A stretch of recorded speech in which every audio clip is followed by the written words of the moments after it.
جو لوگ اپنے کیے ہوئے کاموں سے خوش ہوتے ہیں اور وہ کام جو کرتے نہیں ان کے لیے چاہتے ہیں کہ ان کی تعریف کی جائے، ان کی نسبت خیال نہ کرنا کہ وہ عذاب سے چھٹکارا پائیں گے اور انہیں درد دینے والا عذاب ہوگا۔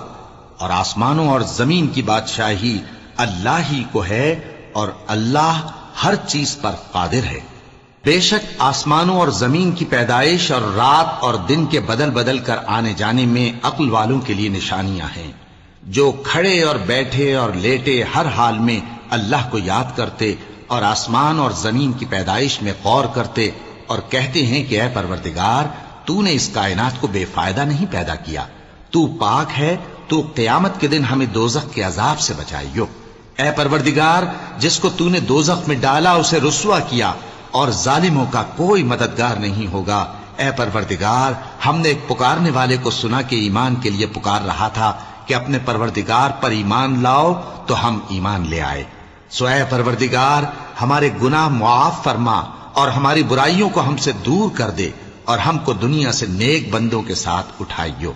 اے پروردگار، تو نے جن جن چیزوں کے ہم سے اپنے پیغمبروں کے واسطے سے وعدے کیے ہیں وہ ہمیں عطا فرما اور قیامت کے دن ہمیں رسوا نہ کیجیو۔ کچھ شک نہیں کہ تو خلاف وعدہ نہیں کرے گا۔